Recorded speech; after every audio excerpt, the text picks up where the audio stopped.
ನಗರ ಹಾಗೂ ಸ್ಥಳೀಯ ಸಂಸ್ಥೆ ಚುನಾವಣೆಗಳಲ್ಲಿ ಜಿಲ್ಲಾ ಮತ್ತು ತಾಲೂಕು ಪಂಚಾಯತಿ ಚುನಾವಣೆ, ಗ್ರಾಮ ಪಂಚಾಯತಿ ಚುನಾವಣೆಗೆ ಮುಂದಿನ ದಿನಗಳಲ್ಲಿ ಬ್ಯಾಲೆಟ್ ಅನ್ನು ಬಳಸಬೇಕು ಅನ್ನುವಂಥ ತೀರ್ಮಾನವನ್ನು ನಿನ್ನೆ ಕ್ಯಾಬಿನೆಟ್ನಲ್ಲಿ ರಾಜ್ಯ ಸರ್ಕಾರ ತೆಗೆದುಕೊಂಡಿದೆ. ಈ ಬಗ್ಗೆ ಮಾತನಾಡೋದಕ್ಕೆ ರಾಜ್ಯ ಚುನಾವಣಾ ಆಯೋಗದ ಆಯುಕ್ತರಾದಂಥ ಸಂಗ್ರಹಿಸಿ ಅವರಿದ್ದಾರೆ. ಅವ್ರನ್ನ ಮಾತಾಡ್ಸೋಣ. ಸರ್, ಮೊದಲನೇದಾಗಿ ನಿನ್ನೆ ಕ್ಯಾಬಿನೆಟ್ ನಿರ್ಧಾರ ಮಾಡಿದೆ, ತಮಗಿನ್ನೂ ಆರ್ಡರ್ ಬಂದಂಗೆ ಕಾಣಿಸ್ತಾ ಇಲ್ಲ. ಬಂದರೆ ಇದನ್ನ ನಿರ್ಧಾರವನ್ನು ಸ್ವಾಗತಿಸ್ತೀರಾ, ಹೇಗೆ ಅಂತ ಸರ್?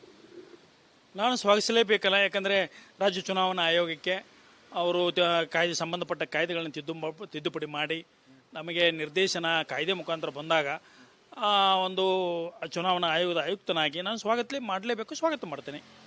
ಬ್ಯಾಲೆಟ್ ಅಂತಂದಾಗ ಹಿಂದೆ 20 ವರ್ಷ 30 ವರ್ಷದ ಹಿಂದೆ ಇದು ಆಗಿರ್ತಕ್ಕಂಥದ್ದು. ಈಗ EVM ಬಳಕೆ ಆಗ್ತಾ ಇದೆ. 20 ವರ್ಷ ಅನ್ಕೊಳ್ಳೋಣ EVM ಬಳಕೆ ಆಗ್ತಾ ಇದ್ದು. ಸೊ EVMಗಳ ಮೇಲೆ ಒಂದಷ್ಟು ಆರೋಪಗಳೇನು ಬಂದಿತ್ತಲ್ಲ, ಆ EVMಗಳ ಆರೋಪವನ್ನು ತೊಡೆದಾಕುವಂಥ ಕೆಲಸ ಬ್ಯಾಲೆಟ್ ಮಾಡುತ್ತಾ ಅಂತ ಸರ್?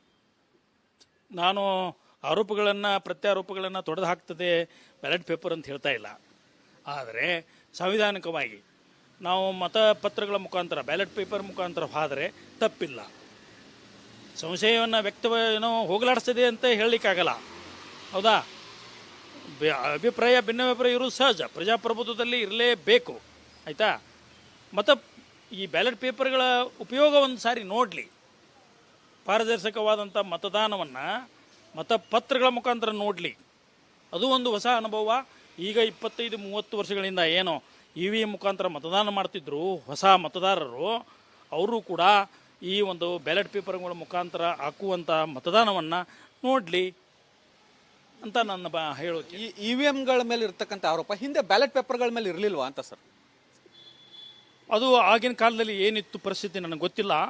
ಬಟ್ EVMಗಳು ಬಂದ ನಂತರ ಮತಪತ್ರಗಳು ಹೋಗಿ ಓನ್ಲಿ ಗ್ರಾಮೀಣ ಪಂಚಾಯತಿಗಳಿಗೆ ಮಾತ್ರ ಇತ್ತು. ಅವಾಗೇನಿತ್ತು ಈಗ ನನಗೆ ಹೇಳೋಕ್ಕಾಗಲ್ಲ. ಈಗ ಸರ್ 20 ವರ್ಷ ಆಯಿತು EVM ಬಂದು. EVMಗಳು ಈಗಲೂ ಸುಸ್ಥಿತಿಯಲ್ಲಿದ್ದಾವ, ಅದನ್ನು ಯೋಗ್ಯವಾಗಿದ್ದಾವೆ? ಯಾಕಂದರೆ ನೀವು ಆಯೋಗವನ್ನು ಪರಿಶೀಲನೆ ಮಾಡ್ತೀರಿ, ಹೇಗೆ ಅಂತ ಸರ್? ಒಳ್ಳೆ ಕ್ವಶನ್ ಕೇಳಿದ್ರಿ. EVMಗಳು ಈಗ 15 ವರ್ಷಗಳ ಮೇಲ್ಪಟ್ಟು ಅವಧಿಯ EVMಗಳಿದ್ದಾವೆ. ECI ಕೂಡ ಹೇಳಿದೆ 15 ವರ್ಷ ಮೀರಿದಂಥ EVMಗಳನ್ನು ನಾವು ಡಿಸ್ಪೋಸ್ ಮಾಡಬೇಕು ಅಂತ ಹೇಳಿ ಒಂದು ನಿರ್ದೇಶನ ಕೊಟ್ಟ ಹಿನ್ನೆಲೆಯಲ್ಲಿ ಅವುಗಳನ್ನು ಡಿಸ್ಪೋಸ್ ಮಾಡಬೇಕು ಅಂತೇಳಿ BEL ಸಂಸ್ಥೆಗೆ ಬರೆಯೋರು ಇದ್ದೇವೆ ನಾವು. ಅದಕ್ಕಿಂತ ಮುಂಚಿತವಾಗಿ ನಮ್ಮ ಆಯೋಗದಲ್ಲಿಯೇ ಇಂಟರ್ನಲ್ ಎಕ್ಸ್ಪರ್ಟ್ ಕಮಿಟಿ ಒಂದು ಮಾಡಿಕೊಂಡು ಅವುಗಳ ಡಿಸ್ಪೋಸಲ್ ಬಗ್ಗೆ BEL ಸಂಸ್ಥೆಗೆ ಬರೋದು ಅವನ್ನ ಕಳಿಸಿ ಡಿಸ್ಪೋಸಲ್ ಮಾಡಿ ಅದರಲ್ಲಿ ಬಂದಂಥ ಹಣವನ್ನು ನಾವು ಕೇಂದ್ರ ಚುನಾವಣಾ ಆಯೋಗಕ್ಕೆ ತುಂಬ್ತೇವೆ. ಈಗ ಸರ್ ಡಿಸ್ಪೋಸಲ್ ಮಾಡೋಕೆ ನೀವು ಪ್ರಪೋಸಲ್ ಕೊಡಬೇಕು ಅಂತಿದ್ರಿ ಸರ್. ಎಲ್ಲವೂ ಕೂಡ ಡಿಸ್ಪೋಸಲ್ ಆಗುತ್ತೆ? ವಯಸ್ಸು ಮೀರಿದಂಥವನ್ನ ಎಲ್ಲವೂ ಡಿಸ್ಪೋಸಲ್ ಮಾಡ್ತೀರಾ ಅಥವಾ ಹೊಸದು ಎಲ್ಲವೂ ಕೂಡ ಆಗಾಗ ತರಿಸ್ಕೊಳ್ಳೋದ ಕೆಲಸ ಆಗಿದೆ ಅಂತ? ಹೊಸದು ಕೊಟ್ಟೇ ಇಲ್ಲ ನಮಗೆ, ಹೊಸದು ನಮಗೆ ಕೊಟ್ಟೇ ಇಲ್ಲ. ದುಡ್ಡು ಬೇಕಲ್ಲ.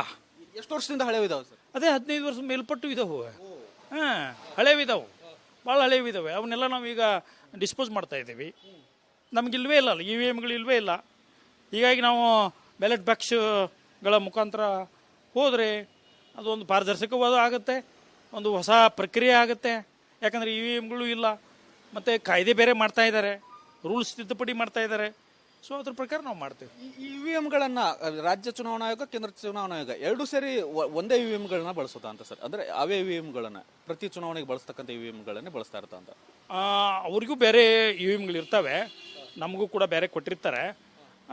ಅವುಗಳು ನಮ್ಮ ಕೂಡಿ ಮಿಕ್ಸ್ ಮಾಡಿ ವಿಧಾನಸಭೆ ಮತ್ತು ಲೋಕಸಭೆ ಎಲೆಕ್ಷನ್ದಲ್ಲಿ ಮಾಡ್ತಾರೆ. ಕಳೆದ ಲೋಕಸಭಾ ಮತ್ತು ವಿಧಾನಸಭಾ ಚುನಾವಣೆಯಲ್ಲಿ ಹಳೆ EVMಗಳೇ ಬಳಕೆಯಾಗಿವೆ. 15 ವರ್ಷ ಮೀರ್ಪಟ್ಟಂತ EVMಗಳೇ ಬಳಕೆಯಾಗಿದ್ದವು. ಅವಾಗ 15 ವರ್ಷ ಆಗಿತ್ತು ಗೊತ್ತಿಲ್ಲ, ಮತ್ತು ಈಗ ಲೋಕಸಭೆ ಆಗಿ 11 ವರ್ಷ ಆಯ್ತಲ್ಲ.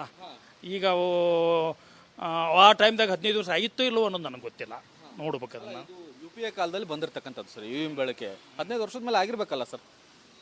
UPA ಇಲ್ಲ, ಇಂತೆ ಬಂದಿದ್ದು 25-30 ವರ್ಷ ಆಯ್ತಲ್ಲ. ಹಾಂ, 20-25 ವರ್ಷ ಆಯ್ತು. ಅವೇ EVM ಇದಾವೆ ಅಂತಾರೆ. ಮತ್ತು ಆರೋಪ ಒಂದು ರೀತಿಯಲ್ಲಿ ಸರಿ ಅನ್ನಿಸ್ತದಲ್ಲ ಸರ್, ವಿರೋಧ ಪಕ್ಷಗಳು ಮಾಡ್ತಾ ಇರ್ತಕ್ಕಂಥದ್ದು? ಅದು ಓಲ್ಡ್ ಆಗಿದೆ, ಹಳೇದಾಗಿದೆ, ಅದರಿಂದ ಮ್ಯಾನಿಪುಲೇಷನ್ ಮಾಡಬೇಕು ಅಂತ ಹೇಳಿ ಅಂಥದ್ದು ಸರಿಯಲ್ಲ ಅಂತ ನೀವು ಕೇಳಿದ ಪ್ರಶ್ನೆಗೆ ಅದು ಉತ್ತರ ಅಲ್ಲ. ಓಲ್ಡ್ ಆಗಿದೆ ಅಂದ ಮಾತ್ರಕ್ಕೆ ಅದ್ರ ಮ್ಯಾನಿಪುಲೇಷನ್ ಮಾಡೋಕ್ಕೆ ಬರ್ತದೆ ಅಂತಲ್ಲ. ಆರೋಪಗಳಿದ್ದಾವೆ, ಹೌದಾ? ಅದನ್ನು ನಾವು ಈಗ ಅವರು ಏನು ಮಾಡ್ತಾರೆ, ಆರೋಪಗಳನ್ನು ಮಾಡ್ತಾ ಇದ್ದಾರೆ, ಕಾಯ್ದೆ ಮುಖಾಂತರ ಇದನ್ನು ತರ್ತಾ ಇದ್ದಾರೆ. ಮತಪತ್ರಗಳ ಮುಖಾಂತರ ಹೋಗ್ರಿ ಅಂತೇಳಿ ಅದನ್ನು ನಾವು ಪಾಲಿಸ್ತೇವೆ ಅಷ್ಟೇ. ಈ ಆರೋಪಗಳನ್ನು ತೊಡೆದು ಹಾಕೋಕೆ ಬ್ಯಾಲೆಟ್ ಅಲ್ಲಿ ಮಾಡೋದು ಉತ್ತಮ ಅಂತೀರಿ ಸರ್? ನಾನು ಹಂಗೆ ಹೇಳೋಕ್ಕಾಗಲ್ಲ. ನಮ್ಮ ಕಾಯ್ದೆ ಮುಖಾಂತರ ನಿಯಮಾವಳಿಗಳ ಮುಖಾಂತರ ಏನು ಅಧಿಕಾರ ಕೊಡ್ತಾರೋ ನಾವು ಅದನ್ನು ಮಾಡ್ತೇವೆ. ಸರ್ಕಾರ ಏನೋ ಕಾಯ್ದೆ ಮಾಡುತ್ತೆ ಸರ್, ರಾಜ್ಯ ಚುನಾವಣಾ ಆಯೋಗಕ್ಕೆ ಅಷ್ಟು ಸಿಬ್ಬಂದಿ ಸಾಮರ್ಥ್ಯ ಸದ್ಯದ ಮಟ್ಟಿಗಿದೆಯಾ? ಅದು ಹಣಕಾಸಿಂದ ಸ್ವತಂತ್ರವಾಗಿದೆಯಾ ಅಂತ? ಹಣಕಾಸು ನೆರವನ್ನು ಮಾಡಲೇಬೇಕಾಗ್ತದೆ. ರಾಜ್ಯ ಸರ್ಕಾರ ನೆರವನ್ನು ಮಾಡಲೇಬೇಕು. ಯಾಕಂದರೆ ಇವೆಲ್ಲ ಈಗ ಬ್ಯಾಲೆಟ್ ಬಾಕ್ಸ್ಗಳನ್ನ ತೊಗೋಬೇಕಾಗ್ತದೆ, ಬ್ಯಾಲೆಟ್ ಪೇಪರಿಗೆ ಮಾಡಬೇಕಾಗ್ತದೆ, ಇಷ್ಟೆಲ್ಲ ಮಾಡಬೇಕಾಗ್ತದೆ, ನೆರವು ಮಾಡ್ತದೆ. ಮತ್ತು ಸಿಬ್ಬಂದಿಗಳು ಅಂತ ಕೇಳಿದ ಪ್ರಶ್ನೆಗೆ, ಸಿಬ್ಬಂದಿಗಳು ನಮ್ಮ ಈಗೆಲ್ಲ ಜಿಲ್ಲೆಯಲ್ಲಿ ಡೆಪ್ಯೂಟಿ ಕಮಿಷನರೇ ನಮ್ಮ ಜಿಲ್ಲಾ ಚುನಾವಣಾಧಿಕಾರಿ. ಎಲ್ಲ ತಾಲೂಕುಗಳಲ್ಲಿ ನಮ್ಮ ಚುನಾವಣಾಧಿಕಾರಿಗಳು ಇರ್ತಾರೆ. ಉಪವಿಭಾಗ ಮಟ್ಟದಲ್ಲಿಯೂ ಕೂಡ ನಮ್ಮ ಚುನಾವಣಾಧಿಕಾರಿಗಳು ಇರ್ತಾರೆ. ಹೀಗಾಗಿ ನಮಗೇನು ತೊಂದರೆ ಆಗಲ್ಲ. ವಿಳಂಬ ಆಗುತ್ತಲ್ಲ ಅಂತ ಸರ್, ಯಾಕಂದ್ರೆ ಬ್ಯಾಲೆಟ್ ಅಂತ ಬಳಕೆ ಹೊಂದಾಗ ಅಷ್ಟು ಸಿಬ್ಬಂದಿಗಳು ಬೇಕು ದೊಡ್ಡ ಮಟ್ಟದಲ್ಲಿ ಅಂತ. ಇಲ್ಲ, ಅದು ಹೆಂಗಾಗ್ತದೆ? ಗ್ರಾಮ ಪಂಚಾಯತ್ ಇದು ಮಾಡ್ತಾ ಇದ್ದೇವಲ್ಲ, ಬ್ಯಾಲೆಟ್ ಪೇಪರ್ನಲ್ಲೇ ಮಾಡ್ತಾ ಇದ್ದೇವಲ್ಲ, ಆಗಲ್ಲ. ಮತ ಎಣಿಕೆ ಕಾಲಕ್ಕೆ ಆಗತ್ತೆ ಸ್ವಲ್ಪ ಫಲಿತಾಂಶ ಟೈಮ್ದಾಗ. ಈಗ ಮಧ್ಯಾಹ್ನ ನಿಮ್ಮ 12 ಗಂಟೆ ಆಗೋದು, ನಾವು ಒಂದು 2 ತಾಸು ಜಾಸ್ತಿಗೆ ಆಗುತ್ತೆ. ಜನ ತಡ್ಕೊಳ್ತಾರೆ, ತಾಳ್ಮೆಯಿಂದ ಇರ್ತಾರೆ ಅಂತ ಭಾವಿಸೋಣ. ಸರ್, ಸುಮಾರು ಸ್ಥಳೀಯ ಸಂಸ್ಥೆಗಳ ಚುನಾವಣೆ ಬಾಕಿ ಇದೆ. ಈಗ ಮೊದಲು ಯಾವುದನ್ನ ಕೈಗೆತ್ಕೊಳುತ್ತೆ ರಾಜ್ಯ ಚುನಾವಣಾ ಆಯೋಗ ಅಂತ ಸರ್?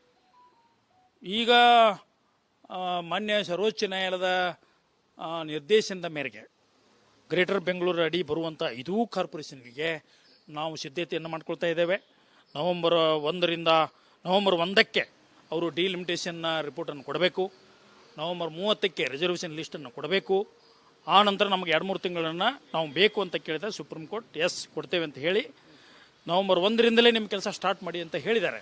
ಹೀಗಾಗಿ ಪ್ರಥಮವಾಗಿ ನಾವು ಈ ಗ್ರೇಟರ್ ಬೆಂಗಳೂರು ಏನು 5 ಕಾರ್ಪೊರೇಷನ್ಗಳು ಮಾಡಿದಾರಲ್ಲ ಅವುಗಳನ್ನು ನಾವು ಮಾಡ್ತೀವಿ. ಯಾವಾಗ ಆಗ್ಬೋದು ಸರ್ ಚುನಾವಣೆ? ಅದೇ ಜನವರಿ ಫೆಬ್ರವರಿ ಅಷ್ಟೊತ್ತಿಗೆ ಆಗತ್ತೆ. ಹಾಂ, ಇನ್ನೊಂದು ಗಂಭೀರವಾದಂಥ ಆರೋಪ ಇದೆ ಸರ್. ಲೋಕಸಭಾ ಚುನಾವಣೆಯಲ್ಲಿ ಮತಪಟ್ಟಿ ಆರೋಪ ಆಗಿದೆ, ಮತಗಳ್ಳತನ ಆರೋಪ ಆಗಿದೆ. ನೀವು ಅದೇ ಮತಪಟ್ಟಿಯನ್ನು ಬಳಸ್ತೀರಾ? ನೀವು ಪರಿಷ್ಕರಣೆ ಮಾಡ್ತೀರಾ? ರಾಜ್ಯ ಸರ್ಕಾರ ನಿಮಗೆ ಏನಾದರೂ ನಿರ್ದೇಶನ ಕೊಟ್ಟಿದೆಯಾ ಅಂತ ಸರ್? ನೋನು ಆಗಲ್ಲ. ಈಗ ನೀವು ಗ್ರೇಟರ್ ಬೆಂಗಳೂರು ಕಾಯ್ದೆ ಅಡಿ ಮತ ಪರಿಷ್ಕರಣೆ ಮಾಡಲಿಕ್ಕೆ ನಮಗೆ ಅಧಿಕಾರ ಇದೆ, ಆಯಿತಾ? ಈಗ ಅದೇ ಒಂದು ಅಧಿಕಾರವನ್ನು ಈ ತಿದ್ದುಪಡಿ ಮುಖಾಂತರ ನಿನ್ನೆ ಕ್ಯಾಬಿನೆಟ್ ಮುಖಾಂತರ ಮಾಡ್ತಾ ಇದ್ದಾರೆ. ಸಿಗ್ತಾ ಇದೆ, ಬರ್ಬೇಕೀಗ ಆರ್ಡಿನೆನ್ಸ್ ಬರಬೇಕು, ಆಯಿತಾ? ಆ ಪ್ರಕಾರ ಬಂದಾಗ ನಾವು ಮತದಾರರ ಪಟ್ಟಿಯನ್ನು ಮನೆಗೆ ಹೋಗಿ ವೆರಿಫಿಕೇಷನ್ ಮಾಡಿ ಯಾರಿದ್ದಾರೆ ಯಾರಿಲ್ಲ ಅಥವಾ ಅವರು ಅಧಿಕೃತವಾಗಿದ್ದಾರೋ ಏನು ಎಂತ ಎಲ್ಲ ತಿಳ್ಕೊಂಡು ಒಂದು ಮತದಾರ ಪಟ್ಟಿಯನ್ನು ನಾವು ಮಾಡ್ತೀವಿ. ಕೊನೆಯದಾಗಿ ಸರ್, ಈ ಆರೋಪಗಳು ಏನಿದಾವಲ್ಲ ಸರ್, ಆ ಎಲ್ಲ ಆರೋಪಗಳನ್ನು ಮೀರಿ ಸ್ಥಳೀಯ ಸಂಸ್ಥೆಗಳ ಚುನಾವಣೆಯಲ್ಲಿ ಉತ್ತಮವಾಗಿ ರಾಜ್ಯ ಚುನಾವಣಾ ಆಯೋಗ ಕೆಲಸ ಮಾಡಿ ಯಾವುದೇ ಆರೋಪಗಳು ಬರದ ಹಾಗೆ ಚುನಾವಣೆ ನಡೆಸುತ್ತೆ ಅನ್ನೋದು. ನೋಡ್ರಿ, ಪ್ರಜಾಪ್ರಭುತ್ವದಲ್ಲಿ ಆರೋಪ ಪ್ರತ್ಯಾರೋಪ ಸಹಜ. ನಾವು ಎಷ್ಟೇ 100% ನಾವು ನಮ್ಮ ಕೆಲಸವನ್ನು ಮಾಡಿದರೂ ಕೂಡ ಯಾವುದೇ ಸಿಸ್ಟಮಲ್ಲಿ, ನಾನು ಬರೀ ಒಂದು ಚುನಾವಣಾ ಆಯೋಗದ ಮಟ್ಟಿಗೆ ಹೇಳೋದಲ್ಲ, ನಾನು ಯಾವುದೇ ಸಿಸ್ಟಮಲ್ಲಿ ಆರೋಪ ಪ್ರತ್ಯಾರೋಪ ಬರಲೇಬೇಕು, ಆಯಿತಾ? ಹಾಗೆ ಬರ್ತವೆ. ನಾವು ಮಾಡೋದ್ರಲ್ಲಿ ಅವ್ರಿಗೆ ತಪ್ಪು ಕಾಣ್ತದೆ, ಬಟ್ ಅದನ್ನು ಮಾಡುವವರು ನ್ಯಾಯಯುತವಾಗಿ ಪಾರದರ್ಶಕವಾಗಿ ಒಂದು ಬದ್ಧತೆಯಿಂದ ಸಂವಿಧಾನದತ್ತ ಕೊಟ್ಟಂಥ ಅಧಿಕಾರವನ್ನು ಸರಿಯಾಗಿ ಚಲಾಯಿಸಿದರೆ ಆರೋಪ ಬಂದರೂ ನಾವು ಎದುರಿಸ್ತೀವಿ. ಯಾಕಂದರೆ ನಮ್ಮ ಮನಸ್ಸು ಹೇಳ್ತದೆ ನಾವು ಪಾರದರ್ಶಕದಿಂದ ಮಾಡಿದ್ದೇವೆ ಅಂತೇಳಿ. ಹೀಗಾಗಿ ಅದರಲ್ಲೇನೋ ನಾವು ಆರೋಪಗಳ ಬಗ್ಗೆ ನಾವು ಅಂಥ ಒಂದು ಗಮನ ಕೊಡಬೇಕಾಗಿಲ್ಲ. Thank you sir, republic Kannada ಜೊತೆ ಮಾತನಾಡೋದಕ್ಕೆ.